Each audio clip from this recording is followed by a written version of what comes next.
kõigepealt 2 sellist eelinfot, mis oleks nagu oluline teada, et me nüüd siin juulis ei tee Tallinnas koosolekuid, aga meil on koosolekud Laitses ja see läheb üles ka siis YouTube'i see info, mis kuupäevadel meil on.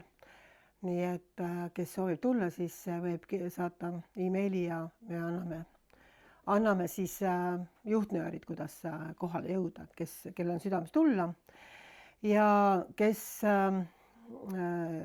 ütleme nii, et 31 juuli ja 1. august, et te paneksite endal kirja, kes soovivad tulla, et meil tuleb koolitus. Esimene päev on siis nii-öelda jumalasõna koolitus ja teine päev on siis praktiline koolitus, kus siis palvetatakse ja juhendatakse, kuidas meelevalda kasutada palves, kuidas üldse kasutada usklikku meelevalda ja nii edasi. Et kõik nii-öelda sellest palvest ja väelisest palvest ja meelevallast on siis meil koolitus, et pange endal nii-öelda kirja, tehke vabaks, siin on aega veel 31 juuli õhtul kell 7 ja siis 1. august, kas siis kell 2 või 1 paiku teeme nagu päeval selle praktilise koolituse ja seda koolitust viib läbi siis meil üks külaline, kes tuleb siia kaugelt maalt ja tema nimi on Alik Kapandula. Et tema siis tuleb koos Riina Aasaga meile seda koolitust siia tegema, nii et olete siis teretulnud, et kes tunneb, et see on tema jaoks. Nii et see on üks asi ja teine asi on siis see, et mul on samamoodi olnud südames teha üht piiblikursust, Nähtamatu maailma piiblikursus, kus siis me avaldame ka need teemad YouTube'is ja kes siis soovib, palun kirjutage ja saatke siis email, siis me saame nagu registreerida ja siis juba panna kuupäevad paika vastavalt sellele. Ja, et täna ma tahaksin rääkida ühel sellisel teemal, mul tuli nagu ammu juba südamesse, mille pealkiri võiks olla, et Jumal teab alati, mis on lahendus.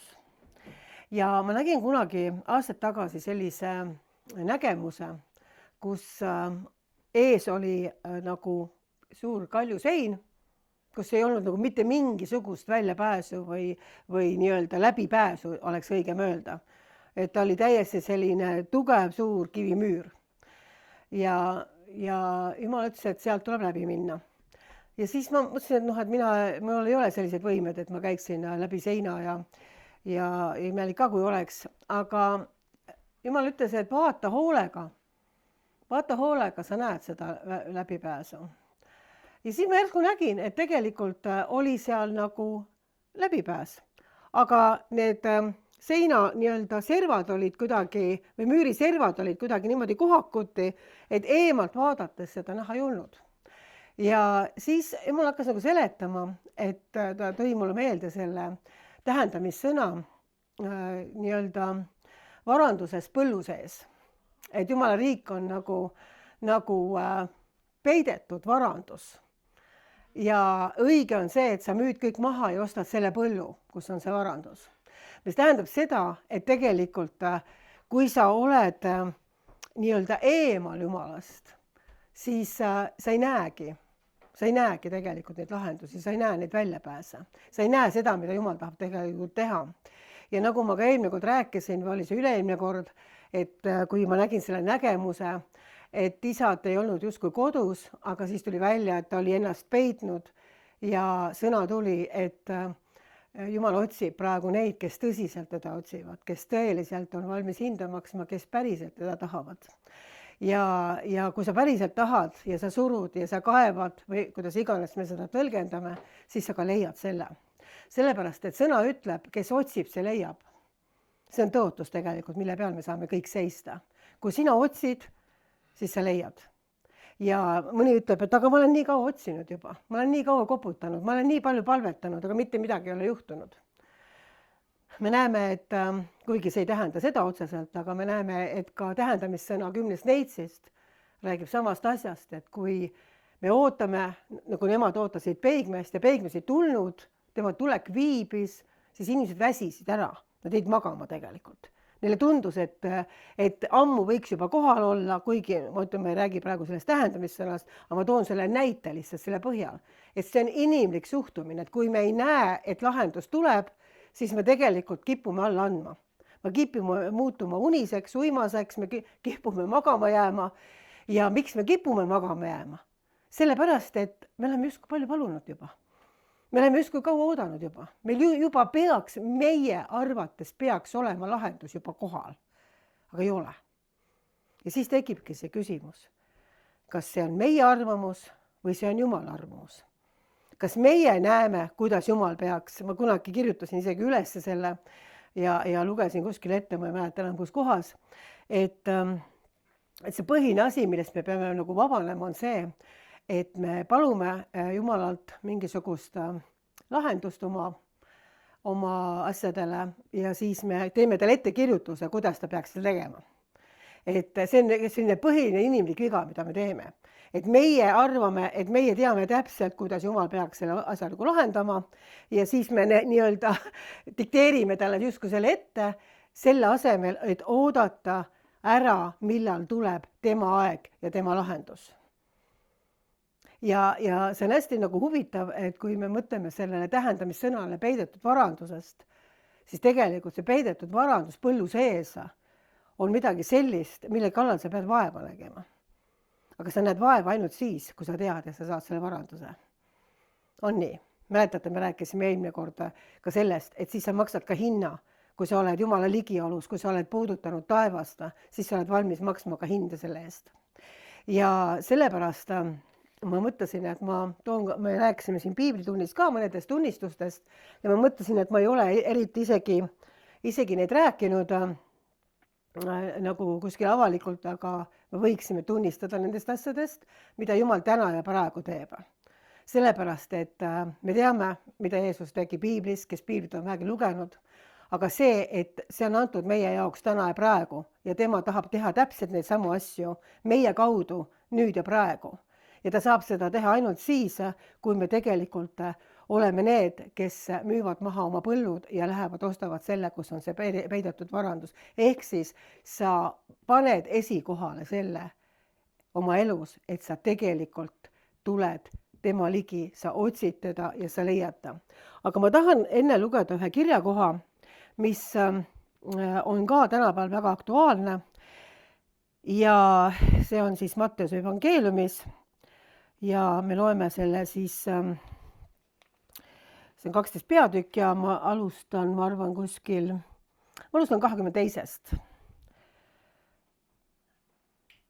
Siis toodi tema juurde seestunu, kes oli pime ja keeletu Jeesuse juurde siis. See algab juba huvitavalt, et Jeesuse juurde toodi seestunu, kes oli pime ja keeletu, ehk siis see tähendab seda, et ta ei saanud rääkida. Mitte, et tal ei olnud keelt suus tõenäoliselt, vaid see, et ta oli tumm, ta ei saanud rääkida. Ja me näeme, et piibel isegi ei nimeta teda haigeks, vaid ta ütleb, et ta oli seestunu. Mis tähendab seestunu, see tähendab seda, et kuri vaim on ta üle võtnud. Et ta sees oli mingisugune teemon, mingisugune vaim, kes tegelikult põhjustas ka seda konkreetselt nii-öelda välist haigust. Ja ta tegi tema terveks nõnda, et keeletu rääkis ja nägi. Ja kõik rahvas hämmastus ning ütles, kas see vahest ei ole Taaveti poeg. Aga kui variserid seda kuulsid, ütlesid nad, see sinane ei aja kurja vaime välja muidu kui Beelzebuli, kurjade vaimude peamehe abil. Ehk siis sündis väga suur ime, inimene sai rääkima, inimene sai terveks, ta sai nägijaks ja nüüd on kohe olemas seal variserid, kes tahavad kõik selle töö ära nii-öelda tühistada, öeldes, et saatan ise tegi sellise nii-öelda ime siis. Ja kuna Jeesus tundis nende mõtteid, ütles ta neile, see on nüüd väga oluline kirjakoht teile meelde jätmiseks, iga kuningriik, mis on isekeskis riius, hävib ja ükski linn või koda, mis on isekeskis riius, ei jää püsima. Kui nüüd saatan välja jääb saatana, siis on ta riius iseenesega. Kuidas võib siis tema riik püsida? kas te saate aru, et meil ei ole võitlemist liha ja verega, vaid taevaaluse kurjuse vaimudega? Mis tähendab seda, et kui me tahame läbimurded näha, siis me peame mõistma, et meil Kristuses on antud see meelevald. Sellepärast, et Kristuse riik on riius saatana riigiga. On nii. Ja on täiesti välistatud see, nagu me tänapäeval näeme kõikjal, kuidas tegelikult minnakse saatana tegude jaoks abi otsima saatana enda käest. Ja see on tõsi, et ta võib mingiks ajaks tõmmata nii-öelda oma surve või mingisuguse asja eemale. Aga sellel on täpselt selline hind, nagu Eesti vanarahvas ütleb. Et kui sa annad talle sõrme saatanale, siis ta võtab terve käe. Tegelikult ta võtab terve sinu elu. Kui sa annad natukenegi talle maad, siis ta võtab ja röövib tegelikult terve sinu elu.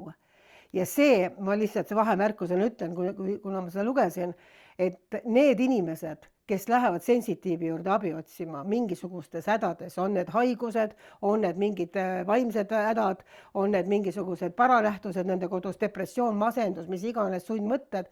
Kui sa lähed sensitiivi juurde, siis sa lähed tegelikult kurat enda juurde küsima, sellepärast, et tema kaudu ei tööta Jumala riik. Nad ei ole Jumala riigi kodanikud, ehk siis nad ei ole isekeskis riius.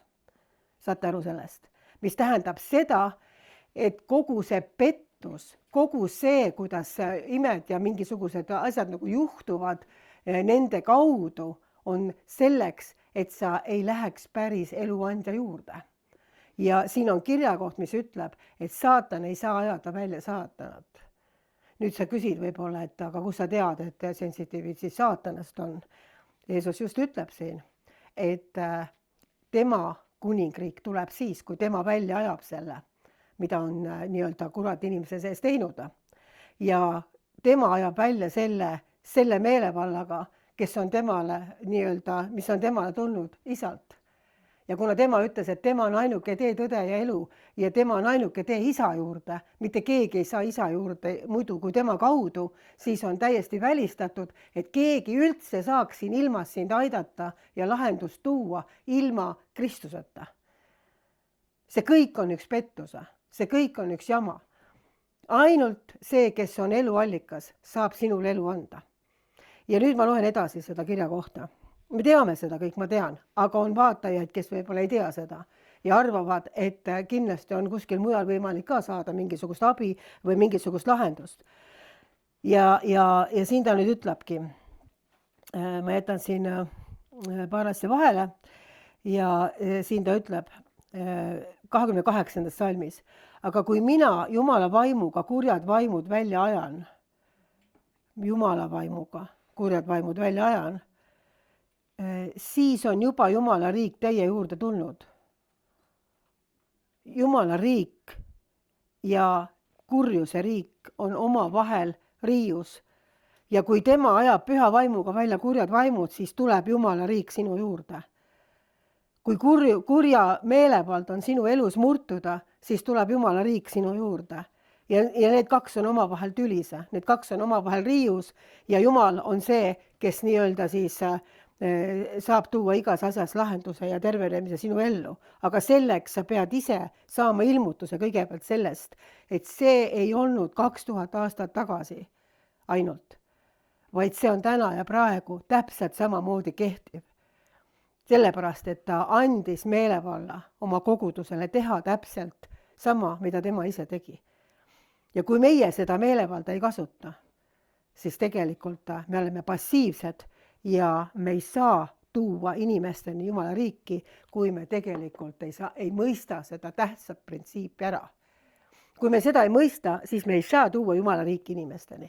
Me võime küll kuulutada, me võime rääkida, et Jeesus armastab sind, me võime rääkida, et Jumala armastus on sinuga, me võime seda kõike rääkida, aga kui meie õpetus on ainult sõnades, mitte väes, siis see asi tegelikult jääb poolele teele, sellepärast, et Jeesus ütleb siin veel ühe väga hea asja. Või kuidas võib keegi minna vägeva kotta ja riisuda tema riistu, kui ta enne ei seo seda vägevat.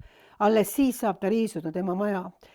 Kes ei ole minuga, see minu vastu ja kes minuga ei kogu, see pilleb laiali.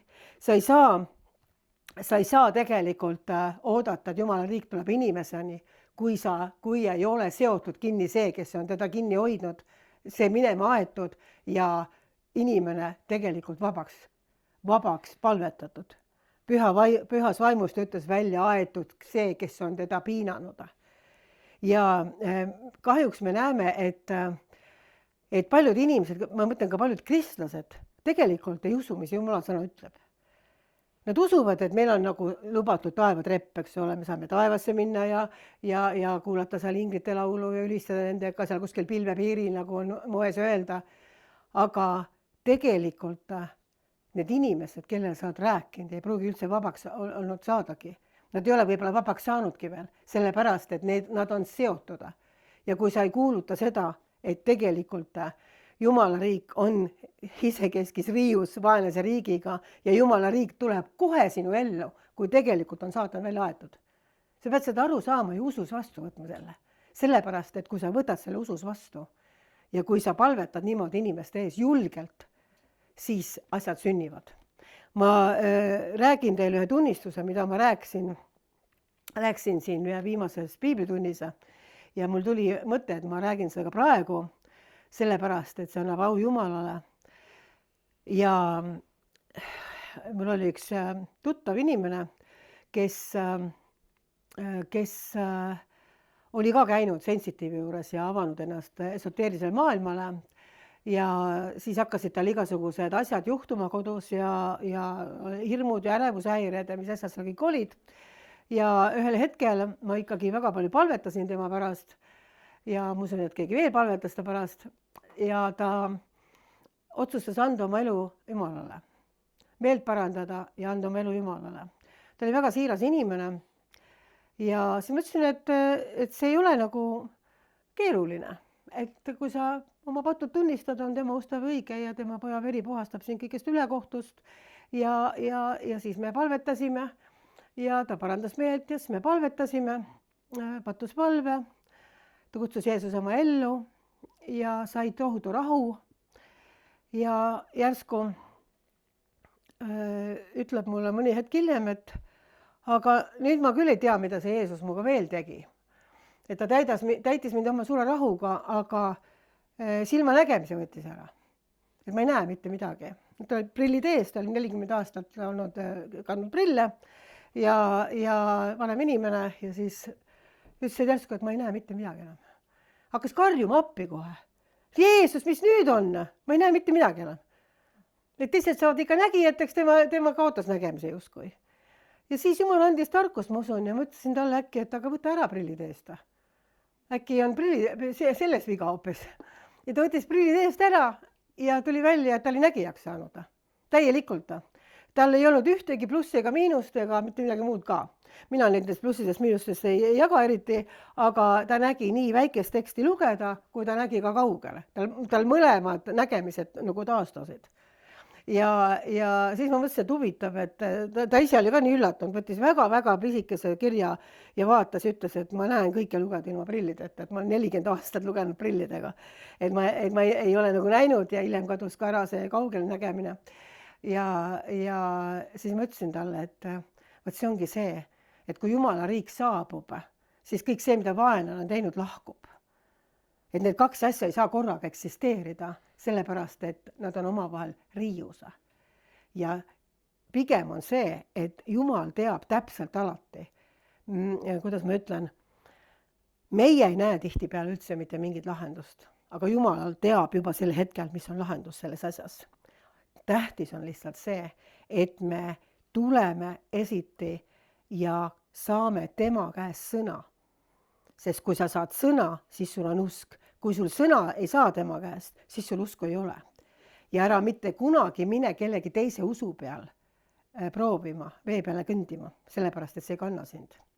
Kannab ainult see, kui Jumal ütleb sulle sõna.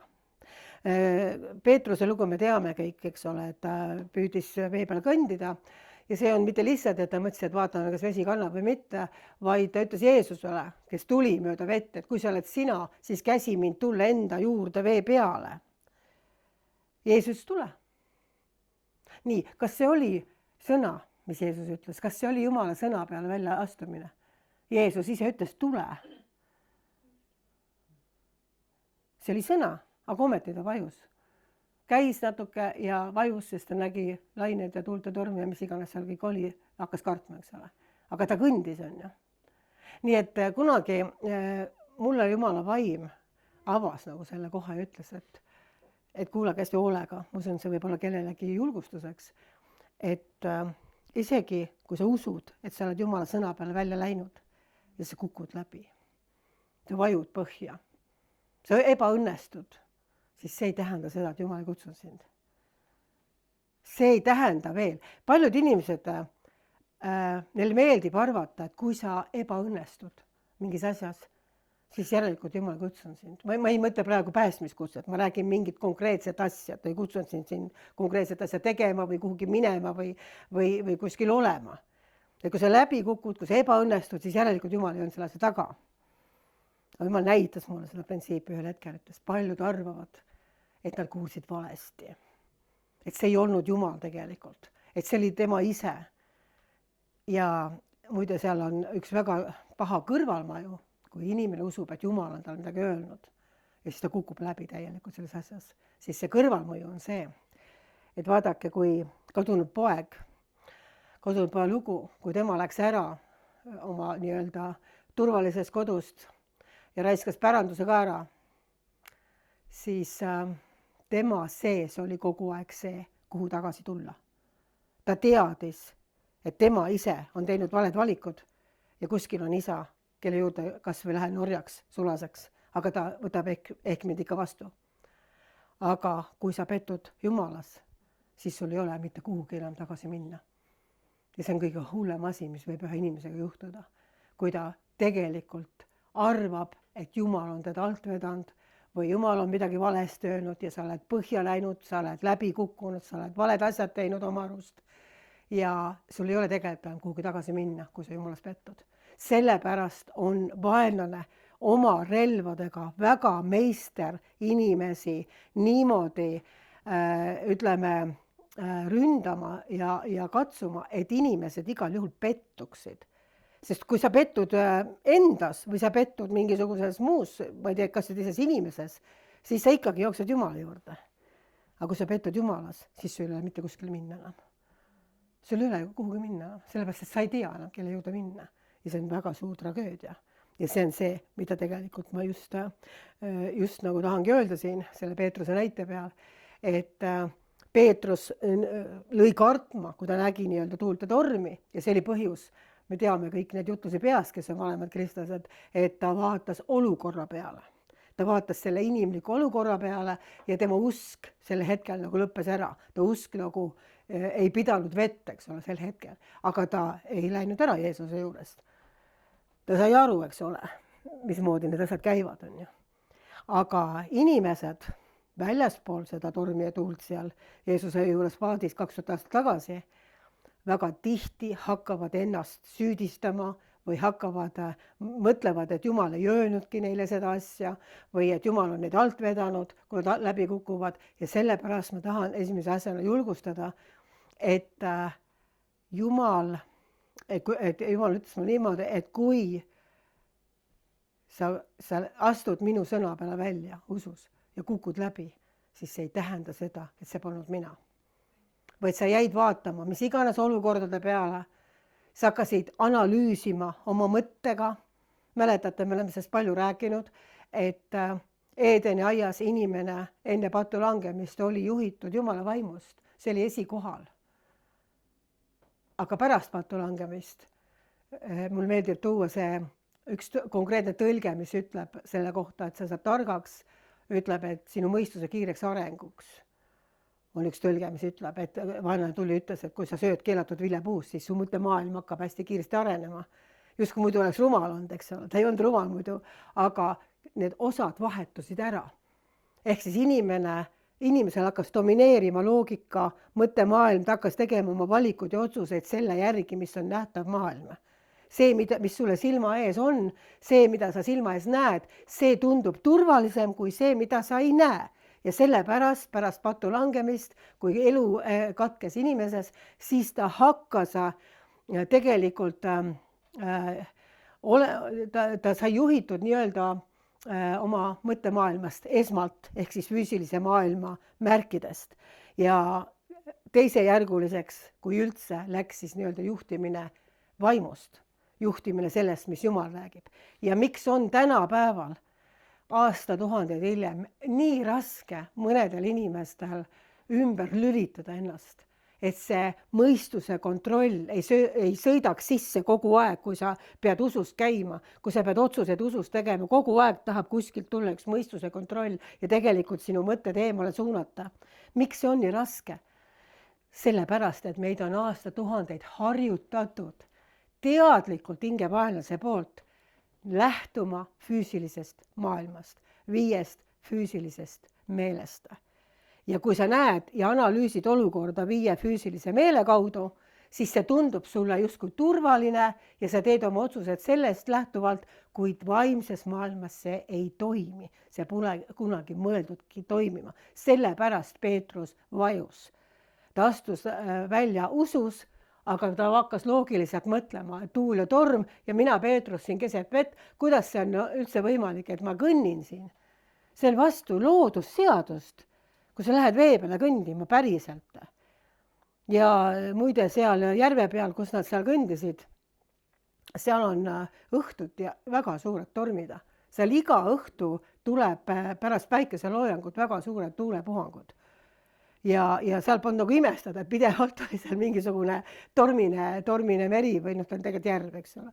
Nii et selles mõttes meid on treenitud 5 füüsilise meele järgi otsustama ja sellepärast on mõnel inimesel väga raske ümber lülitada ennast vaimus käimisele. Sellepärast, et usus sa saad Jumala tõotustest kinni haarata ainult vaimus. Mitte füüsiliselt. Füüsiliselt on need asjad tihtipeale täiesti vastuolus. Ja kui ma lugesin ette selle, et inimene, kes ei rääkinud ja kes oli pime, mitte lihtsalt ei saanud terveks, vaid temast läks välja konkreetselt kuri vaim, kes seda oli põhjustanud, sellepärast, et see kirja kohta algab sellega, et ta oli seestunud sellest vaimust, kes tegelikult hoidis teda ka füüsiliselt haigena.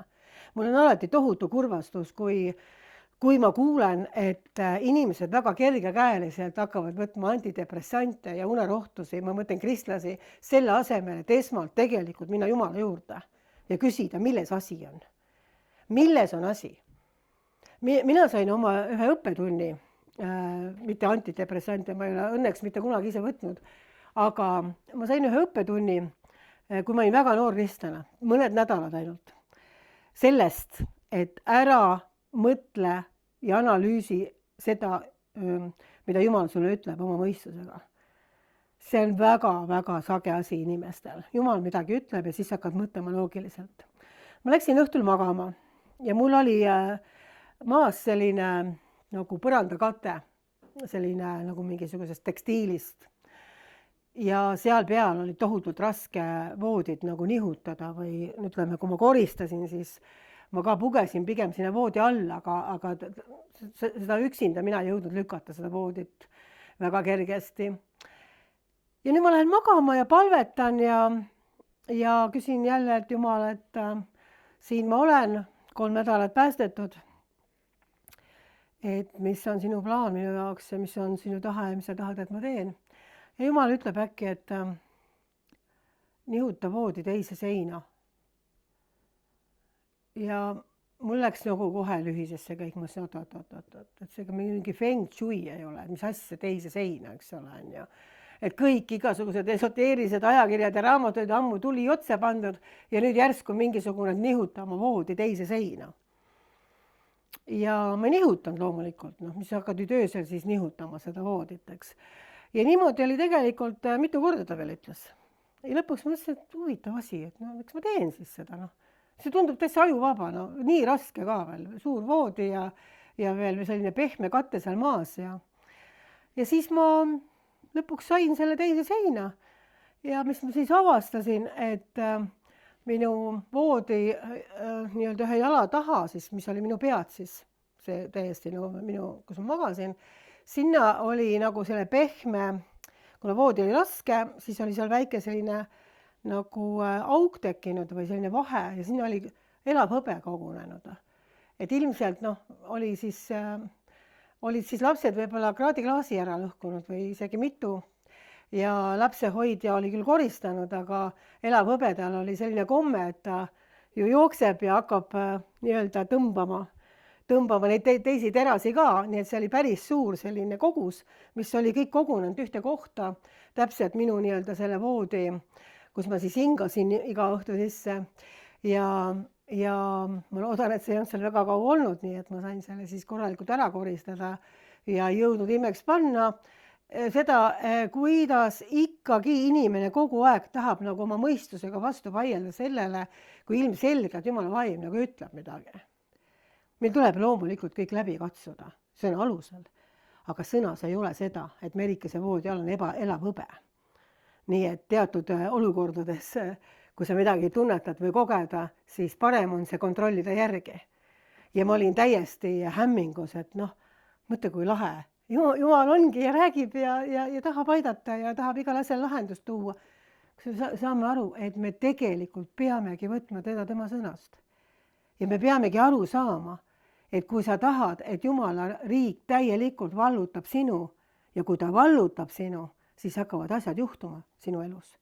Siis hakkavad läbimurdad tulema sinu elus, sinu lähedaste elus. Loomulikult me ei saa öelda, et need sünnivad kohe.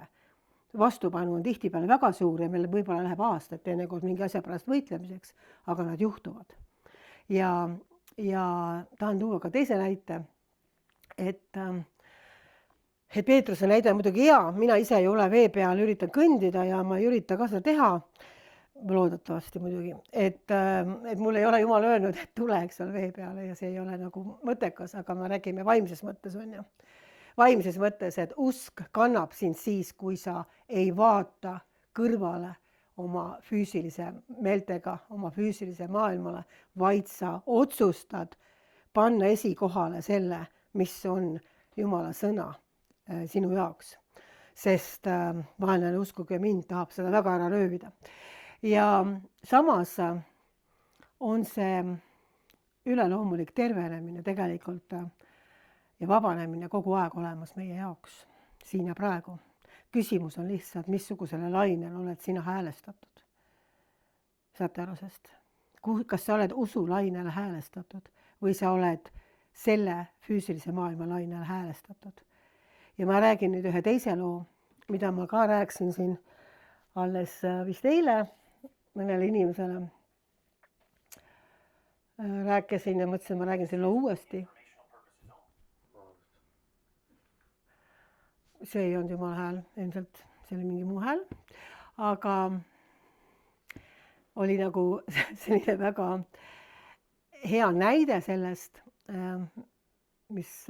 mismoodi tegelikult iga inimese jaoks on olemas see lahendus siin ja praegu. Küsimus on lihtsalt, kus laine sa oled. Ja oli selline juhtum, et ma jutlustasin ühes koguduses. See oli päris ammu ja ma siis kõnelesin seal ja seal olid täitsa võõrad inimesed, minu jaoks mõni üksik juba teadis mind ka. Aga see oli selline tavaline nagu teenistus ja sinna olid tulnud päris palju inimesi, aga mina ei tundnud, et ma ei teadnud, kes on nagu sellest kogudusest või kes on võõrad tulnud või ma ei teadnud, ma ei tundnud neid nägusid üldse. Ja siis ma kutsusin inimesed eestpalvele, hakkasin palvetama nende eest ja siis tuleb üks naine, natuke vanem naine juba teise inimesega koos. Ma ei tea, kas tal oli raske käia või kuidagi, et teine nagu kuidagi natuke toetas teda. Mitte väga eakad, aga ikkagi juba, ütleme, mitte päris esimeses nooruses. Tulevad kahekesi ja esimene asi, mis nad ütlesid, et me oleme täitsa võõrad siin. Et me nägime kuskil mingit kuulutust, et sa tuled rääkima ja me tahtsime nagu ka tulla, et me oleme kuskil teises koguduses muidu ja lihtsalt, et palvetada. Aga mina muidugi ei teadnud midagi nendest ja nemad ei teadnud minust suurt ja hakkasin palvetama ja küsisin, kas te mõlemad tahate palvetada. Ei, teine ütles, et tema ei taha. Tema tuli lihtsalt kaasa, et see esimene ei julgenud tulla. Ja hakkan palvetama ja järsku näen nägemuse selle naise südamest, füüsilisest südamest. Ja nägin, et tal on seal konkreetsed probleemid, tal on sooned südamesooned on umbes ja midagi seal oli veel, ma ei mäleta nii täpselt. Ja mina nüüd hakkasin palvetama vastavalt sellele, mida ma siis nägemuses nägin ja kõik nende soonte pärast ja kõik, mis iganes oli, ma ei mäleta, aga väga detailselt ma palvetasin, andis nagu palvetada selle pärast, mida ma nägin. Ja palvetan ja see naine, kelle pärast ma palvetasin, see oli täitsa vaikne ja rahulik ja aga nüüd see, kes ei tahtnud palvet ja tuli kaasa, see hakkas äkki hüppama nagu kummipall, lihtsalt niimoodi hopp, hakkas niimoodi hüppama ja käed püsti ja halleluuja ja naerab ja nii õnnelik, aga see, kelle eest ma palvetan, see absoluutselt ei reageeri, tal ei ole nagu mingit probleemi palvetamisega ja siis ma ütlesin, okei, las ta siis hüppab, et Jumal puudutas teda ka. Ja pärast, kui ma siis küsisin selle naise käest, kes ei tahtnudki palvet, et mis sa hüppasid siin siis, et kas sa said seal hüpatas ka midagi siis või kuidas sul läks, siis ta ütles mulle niimoodi, et tead, et me käisime täna hommikul arsti juures, selle naisega siis, kelle eest ma palvetasin. Ja arst rääkis väga põhjalikult, mida südameuuringud näitasid. Ja ta kirjeldas, tähendab, et arst rääkis siis väga detailselt, mis selle südamega on probleemiks. Ja siis nüüd see naine, kes ei tahtnud palvet, see naine, kes ei tahtnud palvet, oli kaasas arsti juures selle teise naisega. Ja tema nüüd kuulis, et mina palvetan detailselt täpselt seda sama asja, mida arst rääkis hommikul vastuvõtutoas. Et arst rääkis ära, mis viga on ja nüüd mina palvetasin täpselt sama asja, palvetasin, et see naine terveks saaks. Ja ta kuulis, et ma nii detailselt palvetasin ja ta teadis, et mina isegi ei tea, et nad arsti juures käisid või ma esimest korda elus nägin neid inimesi. Ja tema usunupp lülitus sisse sellel hetkel. Ta sai aru, et see on üleloomulik.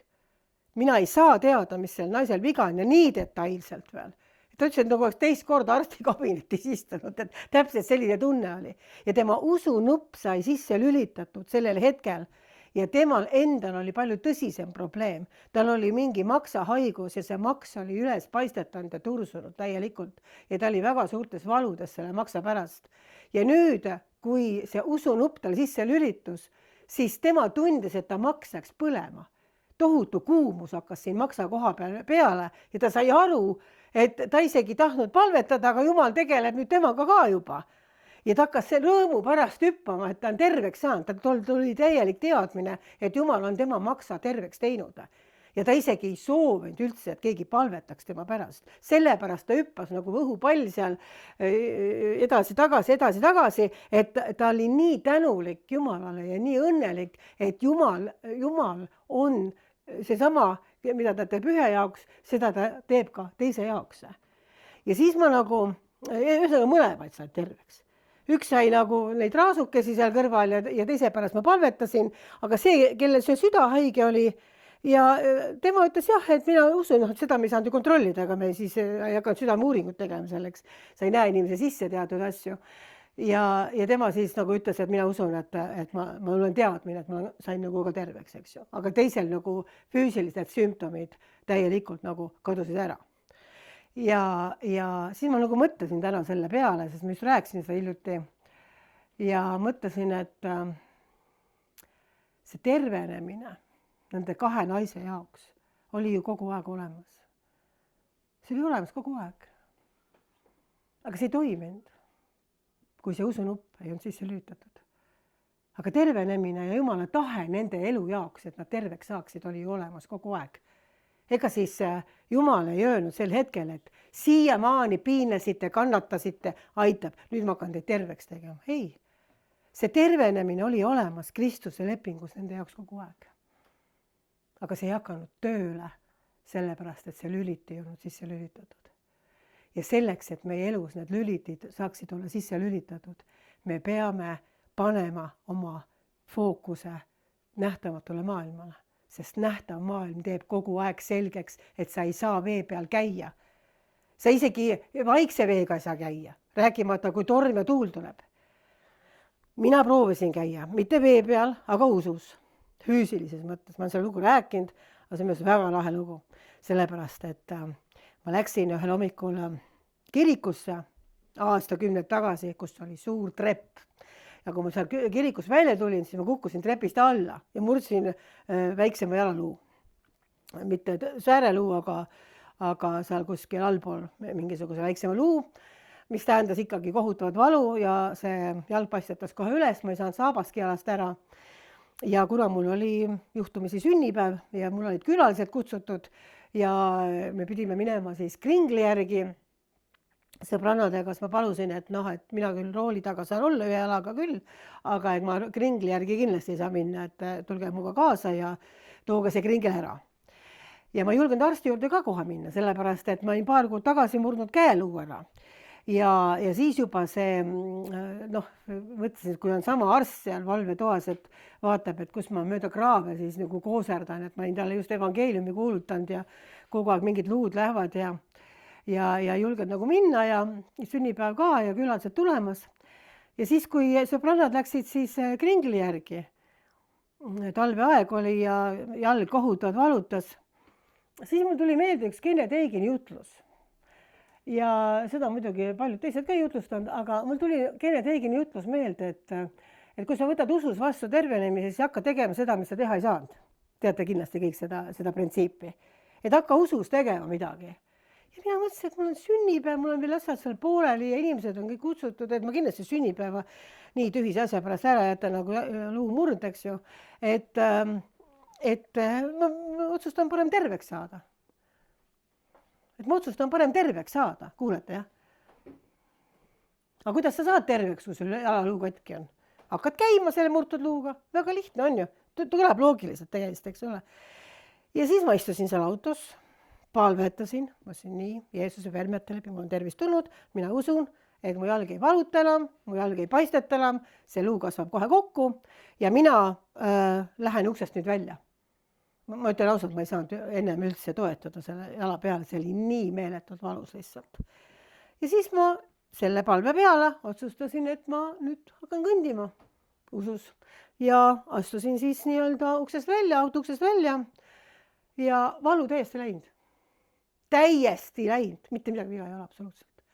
Ja ma kõndisin terve telefoni posti vahe selle jalaga ja mõtlesin, et vau, Jumal on olemas. Jumal teebki terveks, Jumal on täpselt oma sõna taga. Ja siis mõtlesin, et kuidas see ikka on niimoodi. Ja sel hetkel, kui ma niimoodi mõtlesin, mul oli selline valu jalga. Kõik see üleloomulik kadus ära.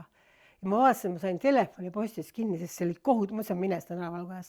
Ja ma rippusin, jäin selle telefoni posti külge rippuma autost eemal. Ootan, millal sõbrannad tulevad, talutavad mind tagasi. Ja nemad tulevad siis Kringliga, uksest välja vaatavad, et kas ma olen hulluks läinud. Istun seal autos, ise palun Kringli järgi minna ja nüüd ma olen terve telefoni posti vahe läinud eemale ja ripun seal küljes ja oigan õudsetes valudes. Et mis sul viga on, et kas mingi muu tõbi ka juhtus sul, kui sa peapõrutuse said, et sa enam aru ei saa, kus sa lähed oma katkise jalaga, eks. Ja ma ütlesin, et ma lihtsalt proovisin usus käia. Ja mõni minut see kandis ka, aga siis sai usk otsa. Ja muidugi rohkem seda kahjuks ei juhtunud, nii et ikkagi pidin nii-öelda ootama, kuni see jalg ära paraneb ühel hetkel. Aga mis ma tahan selle looga öelda, et nii selle eelmise näite kui selle näite põhjal ma sain täielikult selle ilmutuse, et usk on siinsamas meie jaoks, kui me lüliti sisse lülitame. Ja need asjad kõik, mis me tegelikult vajame, on olemas kogu aeg meie jaoks. Lihtsalt me peame absoluutselt sõna saama esikohal oma sees, et me rajame need asjad Jumala sõnale ja kõik asjad ei ole kirjas piiblis sinu jaoks.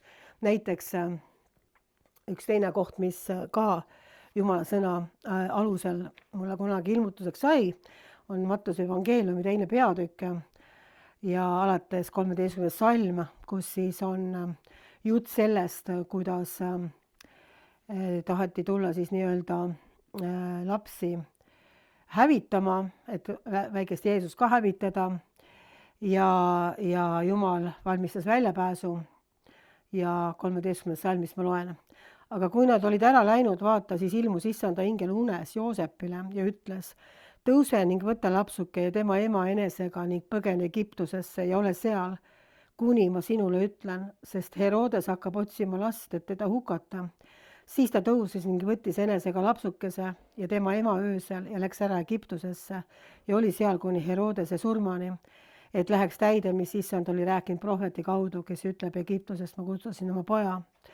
Et kunagi ma sain nagu väga sügavalt, Jumal kõnetas mind selle kirjakoha alusel, öeldes, et üks asi on Jumala sõnale rajada usk, mis on kirjutatud, aga see, mis on meie isiklikus elus teinekord, need ususammud, on ju, ei ole kirjas piiblis, ta peab olema piibliga kooskõlas, aga sa pead kuulma seda vaimust tema käest, eks ole, ehk siis reema on ju. See kõik ei ole siin piiblis kirjas, mis sul isiklikus elus on vaja. Näiteks mingit töökohta valida või kuskile minna või nii edasi. Ja siis nagu, ma usun, Jumala vaim nagu kõneles edasi selle kirjakoha alusel, ütles, et paljud on teinud endale, kristlased on teinud nagu endale mingisuguse kujutelma, mismoodi tegelikult nagu Jumala sõna toimib ja siis nad lähevad nagu lippudega lehvitades, et Jeesuse nimel ja usun ja juhtub ja see on nagu teine variant, kuidas siis läbi kukutakse, et esimene variant oli siis see, mis ma ütlesin, et see, et Jumal, see, et sa läbi kukud, ei tähenda seda, et Jumal pole sinuga rääkinud. Eks ole, mäletate, see oli see esimene punkt on ju. Et Jumal võib rääkida, aga sa võid vaadata väliste olukordade peale ikkagi läbi kukkuda, on ju. Aga see ei tähenda, et Jumal ei rääkinud sinu vastu, on ju. Aga teine variant on vastupidi, kui sa lähed usus vehkima nii-öelda hingeliselt ja tegelikult ei ole Jumal sulle seda sõna andnud. Sa lihtsalt tahad seda, et see juhtuks ja sa lähed nii-öelda usus, aga tegelikult ei ole Jumal selle taga ja Jumal ütleski selle kirjakoha alusel mulle, et sõnakuulelikkuses sõnale on sinu kaitse. Et miks ka, ütleme, ma toon võib-olla kõige parema näite, mis oli väga valus tragöödia meie Eestimaal, kui läks põhja parvlaev Estonia. Ja me pärast nagu rääkisime, kuna mina ka olin just enne seda laeva peal tööl, siis me rääkisime nagu sellest variandist ka, eks ju. Ja arvamus oli kahesuguseid, et üks oli siis see, et ma võin minna kuhu iganes ja teha mida iganes, sest Jumal on minuga. Põhimõtteliselt, kui ma lähen kuskile laeva peale ja see hukkub, siis mina jään kindlasti ellu, sellepärast, et Jumal kaitseb mind. Ja tekkis ka küsimus, et miks seal oli nii palju kristlasi peal, kes enamus siis läksid laevaga põhja. Nad just teenisid meie koguduses eelmisel või pühapäev siis nii-öelda enne seda. Ja palvetasid haigete eest ja hülistasid ja 2 pastorit jutlustasid seal. Ja kuna seal laulsid ja hülistasid Jumalat või seal koosolekul, siis nad ei teadnud, et see laul, mida nad viimasena hästi palju kordasid, ehk siis varsti üsna pea saame näha kuningat, laulsid inglise keeles see laul, musun paljud teavad seda laulu, siis nad saidki näha seda kuningat varsti juba, üsna varsti. Sest see oli nende viimane koosolek ja viimane selline ülistus ja viimane kuulutamine ja nad läksid siis sinna nii-öelda laeva peale ja läksid laevaga põhja ja siis tekkis hästi palju küsimusi pärast seda, et kuidas siis Jumal ei kaitse enda inimesi ikkagi on ju, et noored lapsed lähevad laevaga põhja ja kus siis Jumala kaitse on ja kus siis Jumala juhtimine on ja miks Jumal siis oma kaitset ei pannud selle laeva peale. Ja selle kirjakoha alusel ma siis mõtlesin, et Jeesus oleks võinud ka Jumala poolt, Jumal oleks võinud Jeesuse nähtamatuks muuta. Ta on üleloomulik Jumal, kes ei ole selle peale mõelnud. Miks ta pidi kuskil Egiptusesse saatma? Aga ta ei muutnud teda nähtamatuks. Ta ütles põgene hoopis. Inimesed põgenesid. Joosep ja Maarja ja laps põgenesid Egiptusesse. Miks, et ellu jääda? Kui ta oleks öelnud, et miks ma ei või siin olla, Jumal kaitseb nagunii mind ju, siis ta oleks surma saanud. Ja täpselt sama oli Estoniaga. Seal, kuna minu pastoril oli väga selline hea kontakt selle piiblikooliga Rootsis, kelle õpilased siis laevaga põhja läksid, siis tuli välja, et seal oli olnud üks noormees, kes nägi unes enne seda, kui nad hakkasid Rootsist Eestisse sõitma, et nad on laeva peal ja laev läheb põhja, nad saavad surma ja nad hukkuvad selle laevaga. Ja ta rääkis seda teistele piiblikooli õpilastele, et ma nägin unes, et see laev hukkub. Noh, mis see siis oli nüüd? Ja küll me saame rääkida, et jah, nad kuulutasid seal võib-olla evangeeliumi nii ja naa ja laulsid ja ülistasid seal, kui laev uppus. No võib-olla mõnele rääkis ellujääja, aga ma kuulsin ise seda ellujääja tunnistust. Seal ei olnud sul aega mitte midagi kuskil, vaid igaüks võitles niimoodi oma elu eest, kes on näinud neid dokumentaalfilme, et sa võib-olla mõnele jõudsid hüüda, aga seal puudus isegi see moment, et sa saad nagu sellel viimasel hetkel tegelikult kuulutada. Kindlasti seda võis olla seal, ma ei ütle, et seda ei olnud, aga teades, kui kiiresti see laev hukkus ja kuidas kõik võitlesid oma elu eest, siis sul ei olnud väga palju aega selleks.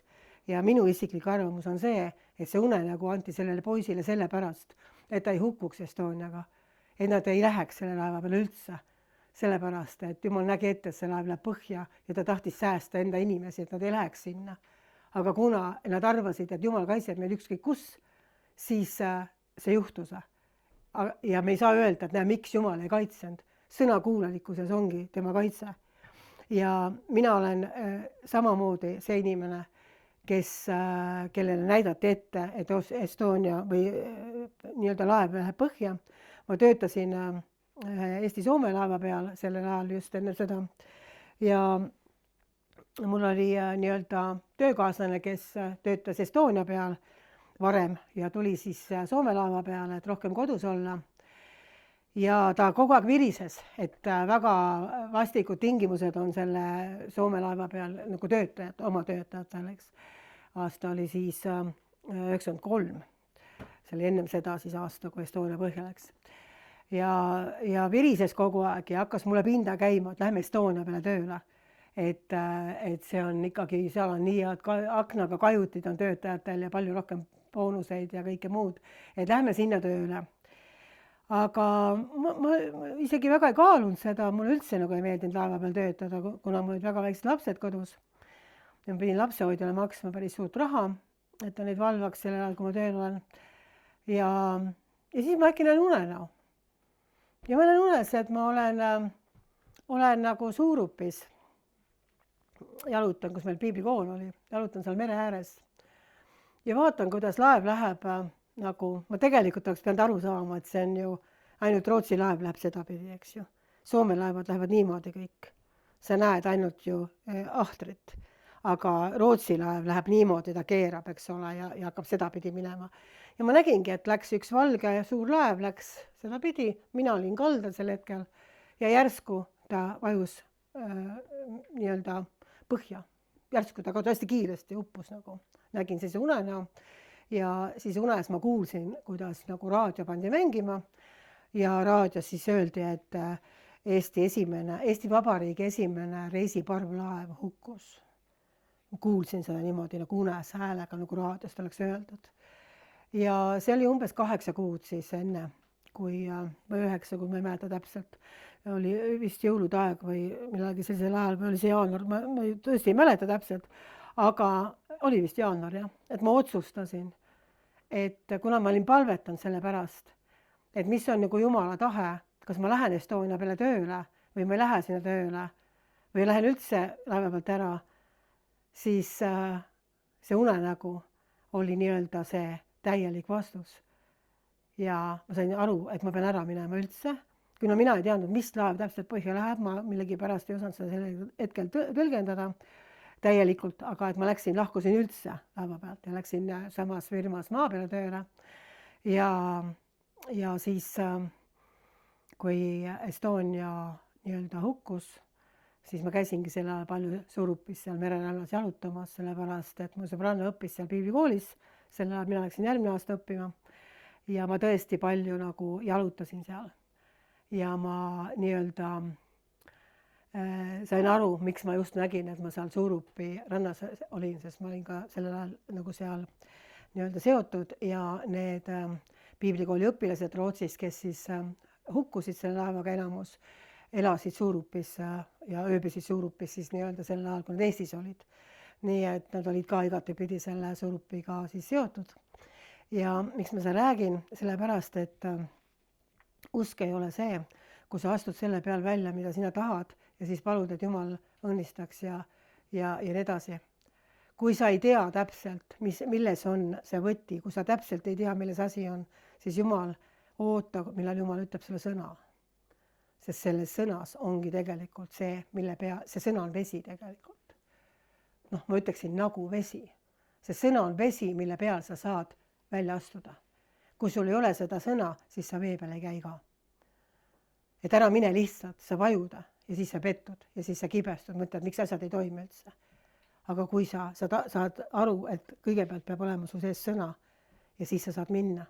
Mina tahtsin minna kunagi ühe ma sugulasega ühe täielikult seestunud mehe seest välja ajama kurja vaime.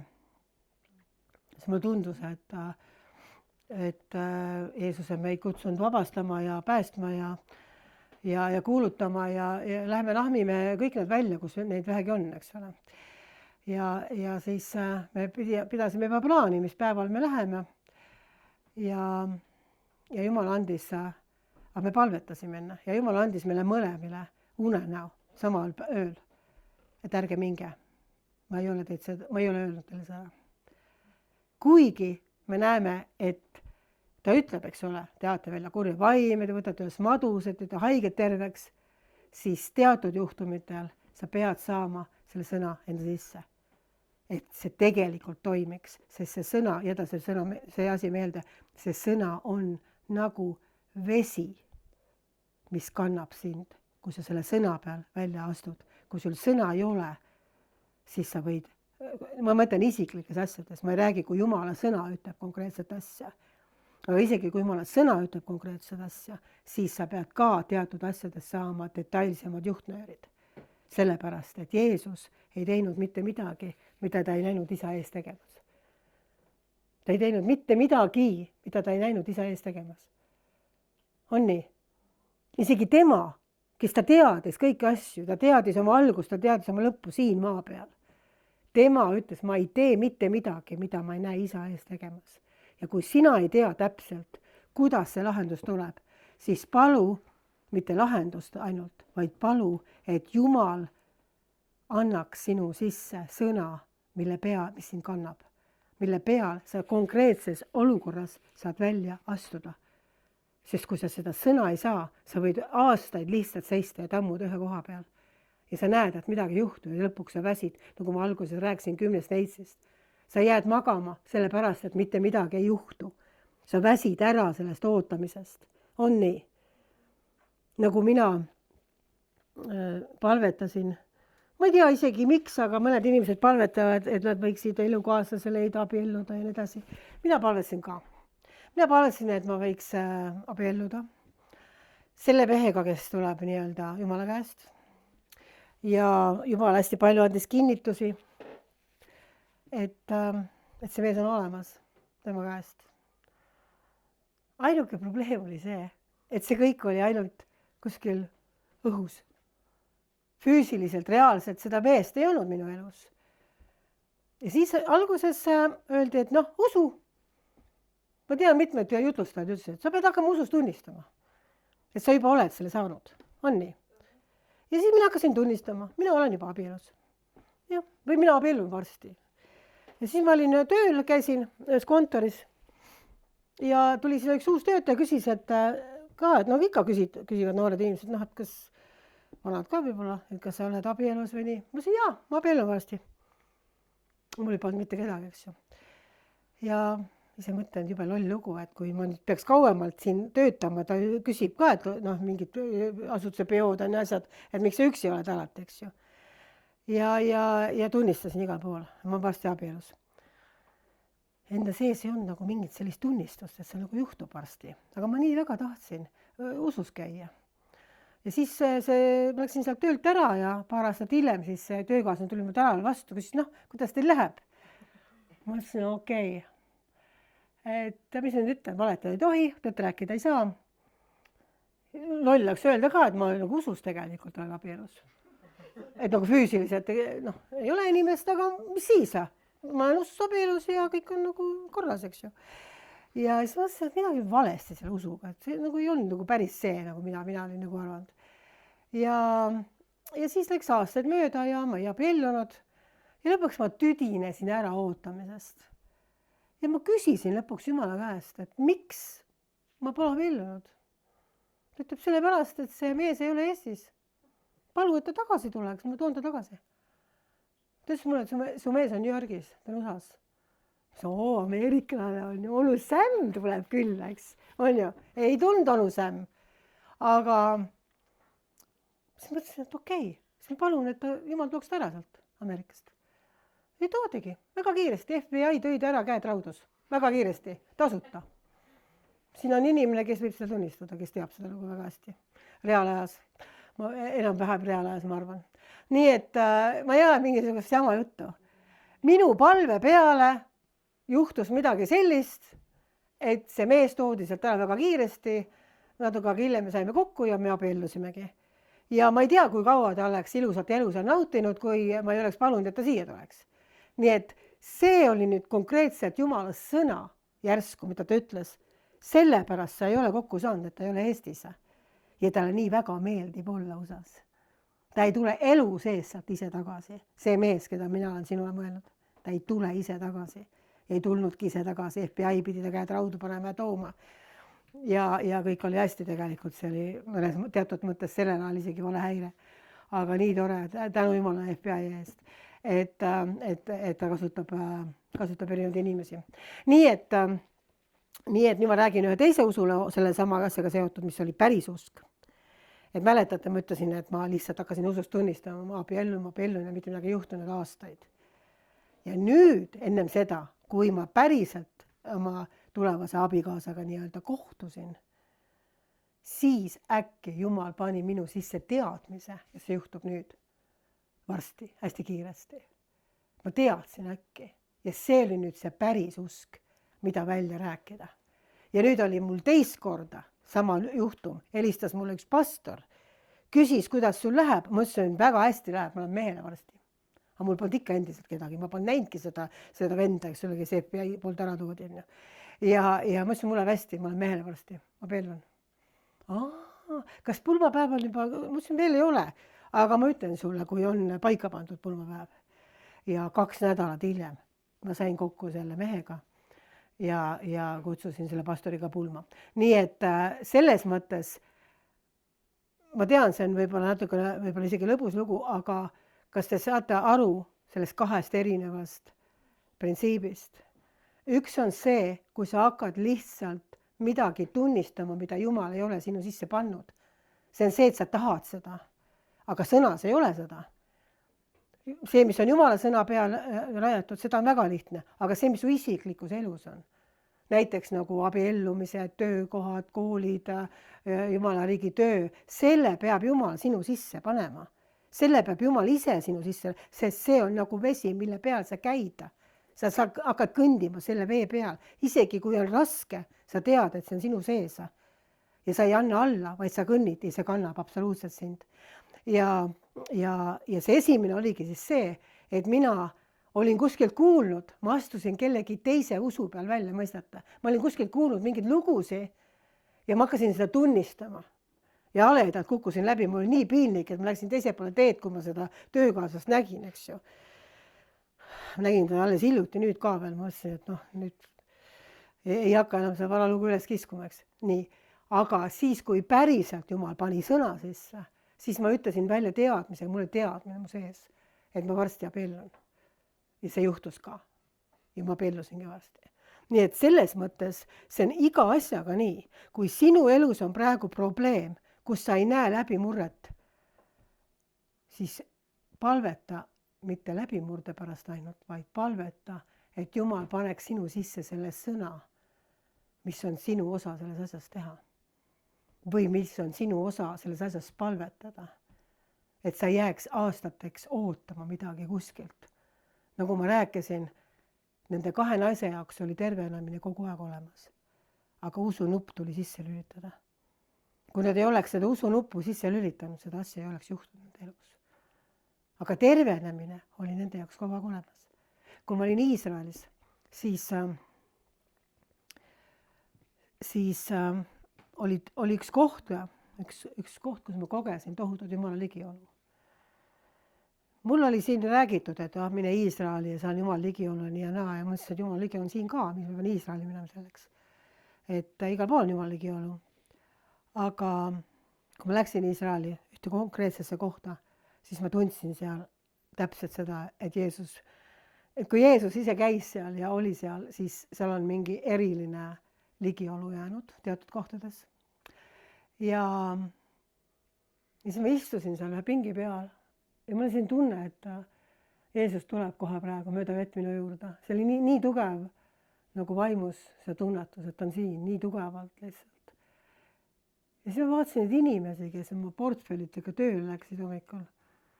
Kõigil oli nii kiire ja kõigil lipsud ees ja siis ma mõtlesin, et Jumala ligiolu on nii suur siin paigas, aga nemad ei tunne mitte midagi.